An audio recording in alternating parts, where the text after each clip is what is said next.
오늘 말씀의 제목은 예수께 듣는 왜곡된 영적 세계. 본문의 제목은 마가복음 3장 20절부터 26절 말씀을 중심으로 말씀을 나누려 합니다. 여러분들 영화 가운데 이런 영화 제목이 있는데 혹시 들어보셨는지 모르겠어요. 반지의 제왕, 아바타, 개대전기, 나니아 연대기. 혹시 이런 영화를 보셨던 경험이 있으신지는 잘 모르겠습니다. 하지만 여기에 소재가 된 영화의 그 주제가 뭔지 아십니까? 혹시 소재가 된 거. 그러니까 우리가 살아가는 이 세상을 모델로 소재를 삼은 것이 아니라 우리와 다른 세계를 소재를 삼아 영화의 그 스토리가 이어지는 것으로 인해서 이 히트를 친 거 아닙니까? 아바타와 같은 것은 똑같은 인간의 세계와 다른 세계가 있음을 동일하게 연결해서 보여주는 것이고, 반지의 제왕도 그렇고 나니아 연대기 같은 그런 영화들은 다 영적 세계를 주제로 영화를 다루었다라는 겁니다. 우리가 시대가 발전하면, 문명이 발전하면 반드시 종교는 사그라든다라고 이야기하는 사람이 있어요. 누구냐면 하버드 대학의 하비 콕스라는 교수입니다. 이 교수가 쓴 책 세속도시라는 책 가운데는 인류가 문명이 발달하면 반드시 영적 세계는 소멸될 것이고 종교는 쇠퇴할 것이다, 이렇게 전망을 내놨어요. 그런데 21세기에 들어서면서부터 갖가지 좀 전에 제가 소개했던 영화와 같은 이런 영화들이 줄줄이 나오면서 히트를 쳤고 사람들이 관심이 거기에 있었다는 거죠. 그러니까 척중을 했다는 겁니다. 영화 감독들이 자신들이 흥행을 생각하면서 제작하는 거 아니겠어요? 요즘에 사람들이 무엇을 원하는지, 어떤 것을 소개할 때 사람들에게 히트를 칠 수 있는지, 그와 같은 주제를 다뤘던 것이 바로 이와 같은 그런 영적 세계와 같은 그런 주제를 다뤘던 영화들이 히트를 쳤다는 것이죠. 그런데 여러분, 우리가 신앙생활하면서 가장 많이 이런 주제를 다루고 있는 그런 책이 무엇인가 하면 성경 말씀입니다. 특별히 주님께서 이 땅에 오셔서 하나님의 나라에 관해서 이 사역을 시작하는 순간부터 또 사역을 마치는 순간까지 예수님의 주제는 한결같았어요. 무엇이죠? 하나님 나라 아닙니까? 하나님 나라. 하나님은 살아계시고 하나님 나라는 있고, 하나님 나라가 있기 때문에 너희는 그 믿음 생활을 잘 영위하다가 하나님 나라로 올 것을 예언해 주셨고 말씀해 주시지 않았습니까? 그처럼 영적 세계는 하나님이 요구하시는 이 땅에서의 삶이 다가 아니고 영원한 삶이 있다는 것을 주제를 가지고 증거해 주셨던 주님의 말씀처럼 우리는 그 말씀에 귀를 기울여야 된다는 겁니다. 그러므로 여러분, 영적 세계에서 너무 영적 세계에 대한 민감을 갖는 것도 문제이지만 무지도 문제입니다. 성경이 제시하는 만큼, 예수님께서 소개하는 만큼 우리가 영적 세계를 알고 하나님 나라에 관한 소망을 가져야 되는데 너무 거기에 치우치다 보면 극단적일 수 있다는 거예요. 극단적이면 예수님이 언제 온가 날짜까지 추구러나는 그런 어처구니 없는 일들을 보게 되지 않습니까? 또한 영적 세계에 너무 무지하다 보면 사람들이 하나님에 관해서 너무 무지하기 때문에 하나님 나라 관념이 없어요. 천국을 소망하지 않는다고요. 이 땅에서의 삶을 더 영화롭게, 더 좋은 세상으로 만들려고 부단히 노력하는 그런 삶으로 치달을 수밖에 없습니다. 그러므로 우리는 성경이 제시하는 만큼, 예수님이 어떻게 우리에게 말씀하시는 것만큼만 알면 되고, 그 말씀에 우리가 집중해서 말씀을 살펴보아야 된다는 겁니다. 이와 같은 주제는 좀 민감할 수 있고, 그렇기 때문에 좀 우리가 왜곡돼서 들을 수 있으며, 또 자칫 잘못하면 저도 이 말씀에 관해서 여러분들과 다른 그런 이질된 그런 말씀으로 생각되어질 수 있는데, 우리가 마음을 열고 성경의 말씀이 특별히 우리 주님께서 오늘 뭐라고 얘기하시는지를 함께 살펴보려 합니다. 민감한 주제이기 때문에 여러분 잘 들어주시면 좋겠습니다. 여러분, 한 예를 들어서 예수 믿는 사람들이 제사 문제에 관해서 어떻게 생각합니까? 천주교는 제사 문제에 관해서 마음이 열려 있죠. 그러나 기독교는 그렇지 않음을 우리가 알고 있지 않습니까? 민감한 부분이잖아요. 어떤 분들은 그러더라고요. 기독교와 천주교는 같은, 가톨릭은 같은 그런 뿌리지 않습니까? 그러나 민감한 부분에 들어가서는 좀 다른 견해를 이야기할 수 있어요. 제사 문제 같은 거. 여러분, 신사 참배로 인해서 주기철 목사님이 죽임을 당하지 않았습니까? 한 번만 절을 하면 돼요, 신사 앞에. 그러나 그가 절을 하지 않고 순교의 길을 걸어갔던 그런 조상을 우리가 두고 있고 그의 믿음의 뿌리가 우리에게 남겨져 있습니다. 민감한 부분이잖아요.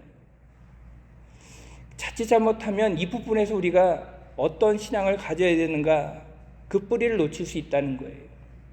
또한 재미로 우리가 신문 광고에 보면 나의 띠가 어떻게 되고 나의 점괘가 어떻게 되고 오늘의 운세가 어떻게 되고 이런 부분에 있어서 믿음의 사람들이 재미로 보는 그런 경향이 있어요. 매스컴에도 지금도 등장하고 있지 않습니까? 자칫 잘못하면 이것이 재미있느냐, 현세를 그냥 놀이처럼 그런 보는 그런 시야가 있는데 우리가 잘못 생각하면 괜찮다 하다 보면 영적 세계에서 이 민감한 부분에서 둔해질 수 있다는 겁니다. 그렇기 때문에 조심해야 된다는 것이죠. 또한 추천 문제를 우리가 좀 이야기하다 보면 추천 문제가 여러분 성경에 나오지 않기 때문에 해도 괜찮다라고 이야기하는 주장하는 분도 있어요. 왜요? 성경에 대한 이야기만 그렇게 믿고 있기 때문에 그렇습니다. 그런데 여러분, 시대적으로 성경은 그때 당시에 쓰여진 오래 우리가 문명이 발달하지 전에 쓰여진 성경이기 때문에 성경 없기 때문에 괜찮다라고 할 수 있는데 그거는 성경이 정말로 그런가 고심해 보아야 된다는 거예요. 하나님은 무엇을 원하는가 한번 고심해 봐야 된다는 거예요. 시대 현상을 따라서 우리가 성경을 보자, 물론 좋아요. 시대 현상이 이렇게 흘러가기 때문에 거기에 맞춰 성경이 이렇게 얘기하더라, 물론 좋아요. 그러나 반대로 하나님 중심에 따라서, 말씀 중심에 따라서 우리가 하나님의 말씀을 어떻게 해석하는가 이렇게 들어가 봐야 되지 않습니까? 하나님이 이렇게 말씀하시더라, 그리고 난 다음에 시대를 진단하는 것, 이것이 우리의 성경을 볼 수 있는 눈이라는 거죠. 오늘 성경 말씀에도 그래서 예수님께서 우리에게 보여주는 이 부분이 어떤 부분에 있어서 하나님은 우리에게 이 민감한 부분을 지적하고 있는가. 여러분, 예수님 당시에 예수님은 어떻게 여러분 불려진지 아세요? 예수님은 어떻게 불려진지 아십니까? 하나님의 아들? 아니에요. 성경 그렇게 이야기하지 않아요. 예수님 당시에도 예수님께서는 예수님이 자기가 원했던 하나님 나라에서 선포했지만 사람들은 곡해했다는 거예요. 왜곡시켰다는 거예요. 그 말씀을 하나님의 말씀의 중심으로 보지 않고 그냥 현상만 보고 예수님에 대해서 평가를 내렸다는 거예요. 이게 문제라는 것이죠. 오늘 20절 말씀을 그래서 한번 보겠습니다. 20절 말씀에 집에 들어가시니 무리가 다시 모임으로 식사할 겨를도 없는지라. 예수님의 일상이 늘 이와 같았다는 겁니다. 여기 집에 들어갔다라는 것은 어떤 장소에 들어갔다는 것이죠. 어떤 장소에 들어갔는데 거기는 이 신학자들이 추정하기를 가버나움이라고 이야기합니다. 가버나움의 시몬의 집이 아닌가 그렇게 신학자들이 추정하는데 어찌됐건 예수님이 가는 곳마다 어디에 머무는 곳마다 사람들이 인사인의를 이루었다는 거예요. 무엇 때문에 그렇습니까? 무엇 때문에 예수님을 찾아왔어요? 자신들의 문제를 해결하기 위해서.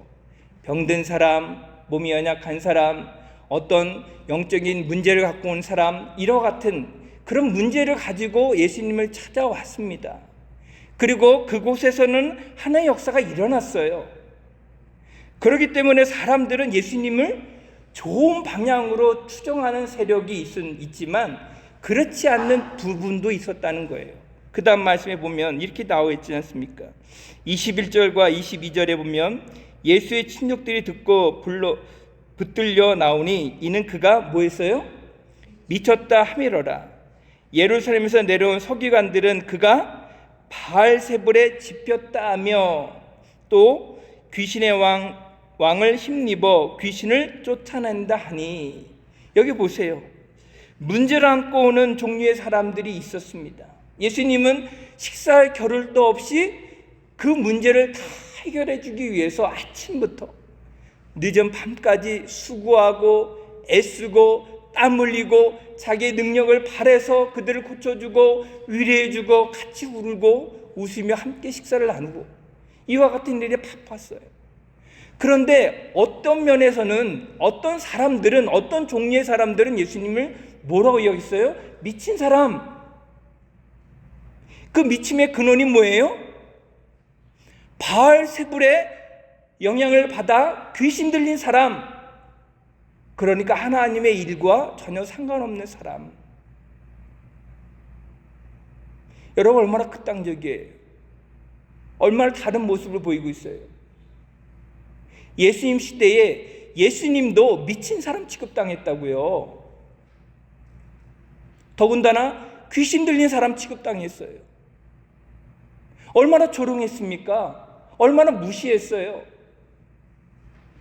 예수님은 자신이 하나님 나라 위해서 이 땅에 왔다. 그리고 하나님 나라를 이야기하고 이 땅의 모든 사람들에게 사랑으로 되어 있는데, 한쪽에서는 예수님을 미친 사람 취급하고 그를 붙들어다가 옥에 가두려고, 집안에 가두려고 그렇게 예수님을 찾아온 사람도 있어요. 여러분들은 왜 나오셨습니까? 여러분들은 교회에 왜 나오셨죠? 우리 신앙의 중심에는 예수님이잖아요. 그 예수님을 간절한 마음으로 찾아 나온 무리가 있는 반면에 소문을 듣고 그저 예수님을 그런 판단하고 예수님 무엇을 하는가 그것을 알려고 나오는 사람들. 여러분, 우리도 한번 뒤돌아 봐야 됩니다. 나의 신앙의 주인이신가 주님이? 아니면 소문이 이랬더라, 그러니 내가 교회 나가서 예수님에 대해서 한번 들어봐 줄까? 그러면서 잘못된 왜곡된 지식들을 더 습득돼가는, 그렇기 때문에 가장 문제가 많은 곳이, 세상도 문제가 많지만 교회 안은 문제가 없습니까? 우리는 한 믿음으로 신앙생활을 해야 됩니다. 우리는 한 마음으로 하나님을 섬겨야 됩니다. 교회가 두 종류로 나눠지게 되고 예수님을 이렇다 저렇다 판단하기보다 말씀이 어떻게 되어 있는가, 그 말씀을 중심으로 예수님을 주님으로 바라봐야 된다는 거예요. 마태복음 6장 23절에 보면 예수님을 가리켜 사람들을 이렇게 얘기했어요. 마리아 아들 목수. 그리고 예수님께서는 30년 동안 공생애를 시작하기 전까지는 예수님의 직업이 뭐예요? 사람들이 알기에 마리아의 아들 목수. 마리아가 돼 있어요. 요셉이 등장하지 않습니다. 그러면 아버지가 있다는 거예요? 없다는 거예요? 요셉이 이미 죽었다는 거예요. 그러면 가장의 역할을 누가 감당하고 있습니까? 예수님이. 가업을 이어받은 분이 예수님이에요. 그 예수의 직업은 목수예요. 목수는 유대에서 가장 천한 직업입니다. 헛된 일을 하기 때문에 그래요. 오늘날도 헛된 일을 하는 사람들이 지식층에서 약간 몸으로 봉사하는 일에 있어서, 특별히 예수님처럼 이와 같이 목수일하는 사람들을 헛된 일하는 사람으로 취급했기 때문에 예수님은 못 배운 사람, 예수님의 가정은 요셉이 없기 때문에 불우한 가정, 이런 취급을 당했다는 거예요. 그러니까 하찮게 여겼다는 것이죠. 그런 예수가 30대가 되리고 어느 날 가출하고 난 다음에 나는 하나님의 아들입니다, 그리고 하나님 나라는 이렇습니다, 이렇게 선포가 다니니까 사람들 가운데 웅성웅성 소문이 나기 시작했어요. 그 소문의 중심을 보니까 예수님이 목수의 아들인데 갑자기 정신이 이상해져 갖고 하나님 나라를 이야기하고 하나님 아들이라고 설명하니까, 야, 예수님은 미친 사람이야, 이렇게 소문이 나기 시작한 거예요. 거기에 많은 사람들이 어떻게 합니까? 더 말을 보태잖아요. 미친 사람인데 그 미친의 근원이 누구예요? 귀신의 왕 바알세불에게 집혔구나. 야, 제정신이 아닌데 바알세불의 왕, 바알세불이 누굽니까? 성경에 나와 있는 사단이에요. 사단. 이 사단에게 집혔다는 말이 뭐예요? 붙들렸다는 거예요. 야, 미쳐도 곱게 미쳐야 되는데 이 귀신 들리는 것이 바알세불 사단의 그런 집힘에 당해서 그가 활동하는 것이 다 어떻다는 거예요? 사람들의 눈에 보기에는 귀신 들린 사람, 사단에 이용당하는 사람. 그러니까 이들은 소문에 듣고 그 소문을 믿고 그 소문대로 예수님을 그렇게 바라보고, 그렇게 바라보기 때문에 그 중심에 무엇하러 오는가, 무엇하고 있는가 그거 알아보기 위해서 온 거예요. 더군다나 종교 지도자가 예루살렘에서 왔습니다. 서기관. 이때 당시에 서기관의 위치가 바리새인 위치 아닙니까?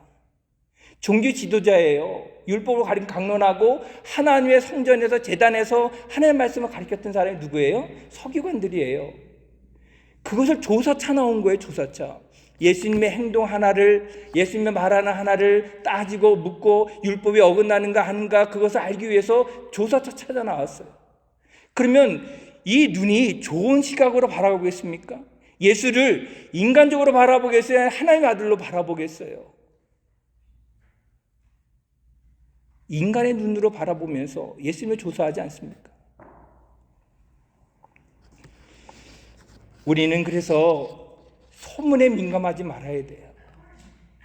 하나님의 말씀에 우리가 이렇다라고 하면 그 말씀의 중심에 따라서 그 말씀을 해석하고 연구하고 그 말씀을 중심으로 우리의 마음에 받아들여야죠. 소문을 가지고 성경을 바라보고 예수를 바라보고 주님의 일을 바라보면 소문은 그렇지 않은데, 과학은 그렇지 않은데, 사람들 그렇게 이야기하지 않는데, 이렇게 바라보고 시작하면 예수가 의심되기 시작해요. 우리 믿음이 의심되기 시작해요. 영적인 세계, 곧 하나님 나라에 관한 이 믿음이 의심되기 시작해요. 여러분, 흔히 기독교에 있어서 공격해오는 게 뭐예요? 예수님에 관해서 공격해오는 게 뭡니까? 예수는 사람으로 온 것은 사람들이 누구나 다 인정하지만 하나님의 아들, 특별히 부활했다는 거, 하나님 나라에서 우리의 이 거처를 짓기 위해서 천국이라는 것을 만들고 있다는 거, 기독인들 안에서도 이것이 100% 인정되지 않습니다. 이해가 되시나요? 어떻게 천국과 지옥을 믿지 않는 그런 기독인들이 있어요? 예수가 이야기한 이 말에 대해서 의심하니까 사람들이 예수님을 평가할 때 그렇게 평가하잖아요. 근데 죄송한 얘기로 여러분, 미친 사람들 종류 보면 나는 예수다, 나는 하나님이다 라는 분이 우리나라에만 16명, 20명 이상이에요. 자칭 스스로 하나님 어떻게 죽어요? 하나님 죽잖아요. 요즘에 매스컴에 나오는 통일교회 그 문선명 그분이 죽어서 그 하나님이 누구한테 갔어요? 부인한테 갔어요. 그리고 그 아들한테 이제 물러갈 거예요. 어떻게 하나님이 자꾸만 이렇게 움직입니까? 하나님이. 그런데 독특한 것은 나는 석가모니다 이렇게 나오는 분들이 있어요. 인류 역사상 나는 다시 부활한 석가모니다, 다시 부활한 마호메트다 이렇게 이야기하는 분들이 있습니까? 왜 기독교만 유독 다시 부활한 예수를 우리가 한국에서만 그렇게 떠들고 이야기합니까? 이것은 영적으로 바라봐야 된다는 거죠. 달리 해석할 게 없어요. 참기름에 여러분 사람들이 참기름이라고 얘기죠. 그냥 기름이라 했는데 이것은 참기름이야. 왜요? 진짜라는 거 강조하기 위해서. 어떤 분들은 참기름이야. 왜요? 진짜라는 거 강조하기 위해서. 진짜만 있으면 참자를 붙일 필요 없어요. 가짜가 생기기 때문에 그런 거예요. 예수에 대해서 진짜기 때문에, 미혹하기 때문에 사람들이 나도 예수, 쟤도 예수, 나도 하나님, 쟤도 하나님, 다 하나님이고 다 나를 믿어야 되고 다 나를 따라야 되고, 어떻게 그럴 수 있냐고요. 인간이. 모든 미친 사람들 종류에 보면 마치 예수님과 나와 동일한, 그러면 무엇이 일어나야 됩니까? 부활이 일어나야 되고, 예? 그런 하나님과 관한 영적인 능력이 일어나야 되잖아요. 그런 능력이 없이 어떻게 말로만 사람들을 현혹하고 그럽니까? 무엇 때문에 그렇죠? 사단이요, 사단. 사단은 하나님의 일을, 참된 진리를 왜곡시키는 일을 감당하는 그런 역할을 하고 있는 것이 사단의 세계예요. 그래서 예수님은 정확하게 자신이 이 영적인 세계에 대해서, 그에 대해서 밝히고 있는 거예요. 그러므로 우리는 예수님이 말씀하시는 이 말씀에 귀를 기울이자는 거예요. 예수님도 미쳤다고 했던 그 시대나 오늘날 우리 시대나 동일하잖아요.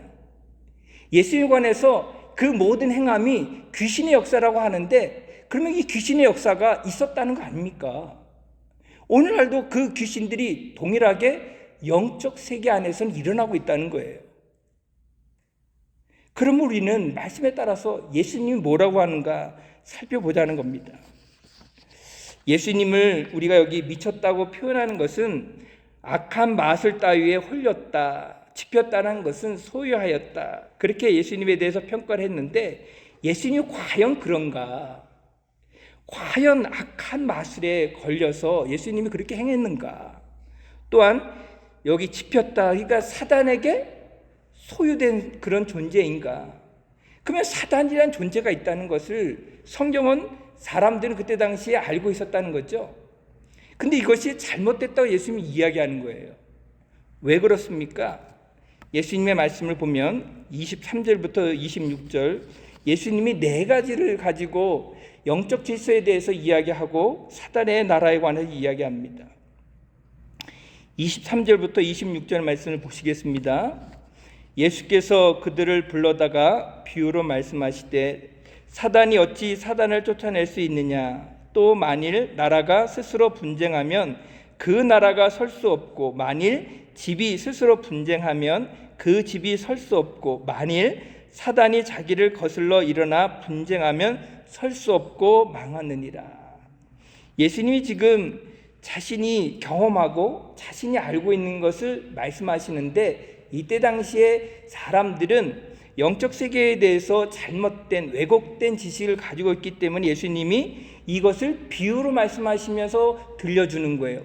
너희가 알고 있는 것은 왜곡된 사실이다. 그렇기 때문에 예수님은 단호하게 말씀하시고 분명하게 말씀하시면서 예수님의 역사, 곧 하나님의 역사는 사단의 역사와 다르다라는 것을 밝히고 있다는 것이죠. 자, 그러면 먼저 보겠습니다. 사단이 어찌 사단을 쫓아낼 수 있느냐? 여러분, 예수님께서 그들을 불러다가 먼저 이야기하는 것은 사단이 어떻게 사단을 쫓아낼 수 있느냐라는 물음을 던지고 있죠. 무슨 말입니까? 사단끼리는 서로 쫓아낼 수 없다는 거예요. 귀신끼리는 서로 쫓거나 쫓아내거나 할 수 있는 그런 일이 없다는 겁니다. 먼저 귀신의 세계에 있어서, 영적인 세계에 있어서 약한 귀신이 쫓김을 당하고 좀 부족한 귀신이 그냥 나가라 그러면 나가는 그런 세계가 아니라는 거죠. 영적 세계에서. 그러면 귀신의 세계에서는 어떻게 그들이 역사를 하는가? 예수님은 귀신의 세계에는 서로 쫓겨내거나 쫓아내는 역할을 할 수 없다. 왜요? 연합되어 있는 그런 공동체이기 때문에, 한 목적을 가지고 그들은 똘똘 뭉쳐있는 상태이기 때문에 그래요. 그 예를 우리가 마태복음 12장에서 보면, 물 없는 곳에 다니는 여러분 이야기, 예수님께서 말씀하신 이야기 혹시 기억나시나요? 물 없는 곳으로 다니는 귀신이 나왔다가 다시 그 집안을 들어갈 때 어떻게 합니까? 좀 더 센 7 귀신을 데리고 들어갔다는 이야기. 예수님이 이것을 자신이 이야기하면서 거짓말로 꾸며낸 이야기를 지금 들려주는 겁니까, 여러분? 어떻게 생각하십니까? 예수님이 지금 사람의 이 마음에 귀신이 들어갔다가 나오는데 그냥 이 귀신이 들어갔다가 나옴에 있어서 7 귀신이나 데리고 들어갔어요. 그러면 꾸며낸 이야기를 예수님이 하시냐 이거예요. 보지 않는 이야기를 예수님이 하시냐 이거예요. 예수님은 우리와 다른 분이잖아요.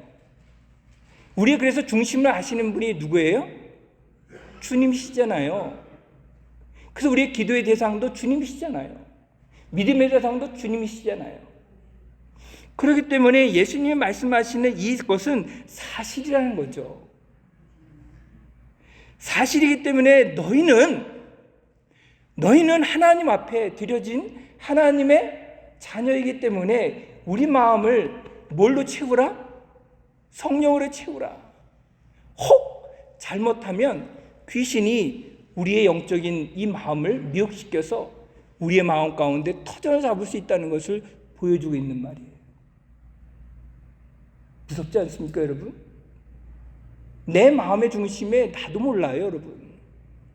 여러분, 지금까지 여러분의 연세까지 내 마음대로 해서 되어진 일이 얼마나 되세요? 내가 하고 싶은 대로 내가 살아왔어요. 여러분, 얼마만큼 성공하십니까? 우리는 내 마음대로 성공할 수 있는 존재가 아닙니다. 이 땅은 그렇게 호락호락하지 않는다고 이야기하잖아요. 영적인 세계도 마찬가지 아니겠습니까? 천국은 누구에게 보장받습니까? 천국은 누구에게 보장받아요? 여러분이 갈 수 있다고 갈 수 있는 나라가 천국이에요? 내가 하나님 믿는다고 하나님 나라 갈 수 있어. 여러분 자신 있게 목청껏 내가 부르짖는다고 내가 하나님 나라 갈 수 있습니까? 영적인 세계에서 패배하면 쓰러질 수밖에 없어요. 어떤 이유로 그러냐? 마가복음 5장에 보면 거라사인에 이 귀신 들린 사람이 나오잖아요. 그 몸 안에 몇 명이나 들어갔습니까? 귀신이 몇 명이나 들어갔어요? 성경에 보니까 한 군대 6,000명이 6,000명. 한 몸 안에 귀신이 6,000회가 들어갔다니까요. 이 거짓입니까 이게? 이때 당시에 거라사인에 귀신 들린 사람이 있었어요. 사람의 힘으로 제압할 수 없는데 그 상태를 보니까 예수님이 군대라. 근데 그 숫자의 카운트가 6,000이에요. 6,000. 돼지떼 6,000마리에 들어가 버렸잖아요. 그러면 예수님께서 행하시는 이 역사가 귀신과의 그런 싸움에서 예수님이 이것을 모르고 제압당하거나 그 귀신의 역사 가운데 예수님이 잘못되면 주님이 하시잖아요. 오늘날 우리에도 마찬가지입니다. 보는 세계가 있고 보이지 않는 세계가 있습니다. 그것을 우리는 영적 세계라는 거죠. 우리가 이 땅에서 우리의 육체가 썩고 우리가 없어지는 것이 아니라 어디 갑니까 여러분? 대답해 보세요. 영적 세계인 천국과 지옥 둘 중에 하나잖아요. 거부할 사람이 있습니까? 그런데 중요한 것은 이 귀신은 우리를 미혹해서 우리를 지옥 끌려가려고 하는 그 세력이에요. 하나님은 그 세력을 정죄하고 심판하고 응징하러 이 땅에 오셨어요. 나도 믿음이 연약해지고 믿음을 잃어버리면 끌려가요. 어디로요? 지옥입니다. 지옥. 심각한 거예요. 오늘날 교회가 이 부분에서 둔감하지 않는가? 교회 외에는 이 영적 세계를 이야기해 주는 것이 없잖아요. 영화로 보면 압니까? 어떤 사람의 책에 보면 알까요? 정확한 것은 영적 세계의 질서를 세우시는 하나님, 곧 주님을 우리가 볼 수 있다는 거죠. 이 사단은 스스로 분쟁하지 않습니다. 또한 사단은 스스로 자기를 거슬리거나 그렇게 하지 않아요. 여기 보면 나라라고 나오죠. 나라. 그리고 집이란 말이 나옵니다. 나라는 통치가 하나로 연결된 그런 집단을 이야기하고, 집이라는 것은 결속 공동체를 의미합니다. 그러니까는 이 나라는 한 통치를 받고 결속은 가족처럼 똘똘 뭉쳐 있어요. 그래서 예수님이 만약에 이 집이 만약에 이 나라가 서로 분쟁하면 와야 되지 않느냐. 그러나 인류 역사상 지금까지 사단의 나라는 와야 되거나 분쟁하거나 나눠지지 않았다. 보세요. 천사와 사단의 역사가 있는데 이 사단의 역사가 여러분 똘똘 뭉쳐서 이 하나님의 세계를 무너뜨리려고 유혹하고 그리고 믿음을 흔드는 그 역사 가운데 이들이 똘똘 뭉치지 않고 분쟁하면 어떻게 됩니까? 목적을 이룰 수 없잖아요. 그들이 천사의 역할을 감당할 수 있습니까? 사단 그 자체고 귀신 그 자체인데, 그렇죠? 그렇기 때문에 약한 그런 강한 그런 귀신이 약한 귀신을 쫓아내고 분쟁하고 싸우고 다투고 이런 일이 없다고요. 그들은 똘똘 뭉친 집안의 공동체처럼 한 마음으로 달려들어서 하나의 역사를 와해시키고 하나님 나라를 와해시키고 하나의 역사를 잘못된 것이라고 거짓 유혹해서 그들의 믿음을 흔들어 놓는 거예요. 분명히 알아야 됩니다. 마지막으로 거스린다는 말이 바로 그겁니다. 거스린다라는 것은 하급 이런 귀신이 상급 귀신을 에게 이렇게 테러를 일으키고 그 말을 거슬려서 이렇게 구테타를 일으켜서 정권을 뒤집히고 그렇지 않는다는 거예요. 귀신의 나라는 사단을 중심으로 한 공동체를 이루며 계급이 나눠졌다는 걸 보여주는 겁니다. 그 계급에 따라서 충성하는 거예요. 그 계급에 따라서 움직입니다. 마치 군대처럼. 그렇기 때문에 한 몸에 6천 귀신이나 들어갈 수 있는 군대 역할을 감당하고 있다는 거예요. 여러분들에게 오늘 제가 그냥 이 이야기가 그냥 소설이거나 영화로 들려진다면 여러분들은 영혼이 잘못될 수 있죠. 이것이 소설이거나 영화 같은 그런 이야기로 우리가 받아들인다면 이것은 거짓이겠죠.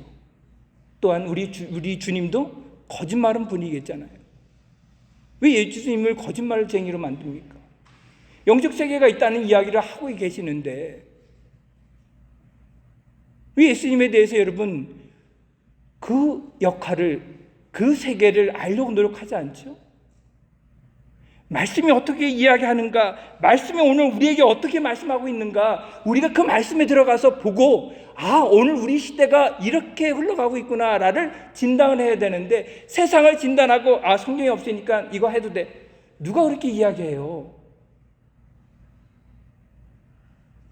왜곡된 신앙은, 왜곡된 믿음은 주님과 반대입니다. 왜곡된 영적인 세계를 우리가 믿고 따르면 주님과 반대예요. 그러나 참 진리 되신 주님이 우리에게 말씀하신 그 성경 말씀의 진리가 무엇인가를 보고 듣고 우리가 판단할 때 그 말씀에 따라서 살면 그 사람이 주님을 따르는 제자라는 것이죠. 그래서 주님 뭐라고 말씀하셨습니까? 나를 따라오는 자는 평안할지어다 이렇게 이야기했어요. 십자가를 지고 십자가 뭡니까? 고난 아닙니까? 예수님 미쳤다고 했던 이 시대 예수님도 고난당하고 죽었잖아요. 십자가를 지고 나를 따르라. 여러분, 십자가가 그냥 우리에게 주어지는 것이 아니라 주님이 부탁하셨잖아요. 왜 그 십자가를 바라보지 않고 왜 그 십자가를 우리가 마음에 새기지 않습니까? 예수님도 지신 십자가인데 언제까지 평안하고 언제까지 세상에서 우리가 1000년, 10,000년 이렇게 호화스럽게 살기 원하고 편하게 살기 원하고 그 꿈을 이루려고 노력하십니까? 영적인 준비를 하셔야죠. 내가 하나님 앞에 서는 영적인 준비를 하셔야죠. 여러분들은 준비하고 계십니까? 이 땅에서 여러분 천국과 지옥에 관해서 여러분 소망을 갖고 계시냐고요. 나는 부족한 인생이지만 하나님이 나를 지금까지 사용하셨어. 80이든 90이든 100세든 하나님 나를 돌보셨어. 그리고 난 다음에 어떻게 합니까? 마지막에 그것을 끝이에요. 이게 됩니까? 말이? 말씀해 보세요. 이게 말이 돼요? 나는 120살에 나는 죽었어. 그게 끝입니까? 영적인 세계가 열리잖아요. 영적인 세계가 기다리잖아요. 천국 아니면 지옥입니다. 여기에 부정하거나 내가 싫다고 내가 외면한다고 그것이 사라집니까? 그거 누가 만들었어요, 여러분? 하나님만. 천지창조. 천지를 창조하신 하나님이 이 세계도 창조하셨고 영적 세계도 창조하셨습니다. 그 하나님이 이 땅에 오신 그 주님이 오늘 우리에게 말씀하시잖아요. 귀신의 역사는 있다. 영적 세계에서 이 사단도 질서를 지키며 살아가는데 우리 하나님을 믿는 사람들이 하나님의 질서를 파괴하고 무시하고 왜곡되고 그런 질서 가운데 살아간다면 잘못된 거죠. 여러분, 이 영적 질서에서 잘못된 영적 지식이 무지했던 사람, 실패했던 사람, 대표적인 사람이 누구냐? 가룟 유다입니다. 그는 영적 세계를 몰랐어요. 예수님의 현상만 쫓아다녔어요. 결국에는 그가 스스로 목숨을 끊었지만 어떻게 됐을까요? 미혹에 빠져서 예수님을 쫓아다녔지만 그 기회를 놓치고 영적 세계에 무지했기 때문에 그가 마지막 순간의 결단에 잘못된 결단들이 있었어요. 그는 이 땅에서 생명을 끝나고 그냥 끝나는 것이 아니라 그의 잘못된 결단이, 잘못된 선택이 아마도 하나님 원하시지 않는, 예수님도 그래서 너는 나지 않는 말 못한다. 얼마나 불쌍한 사람입니까? 저는 바라건대 여러분들이 주님을 잘 믿었으면 좋겠어요. 말씀 중심으로 하나님 앞에 서기를 원합니다. 믿으십니까? 기도하겠습니다.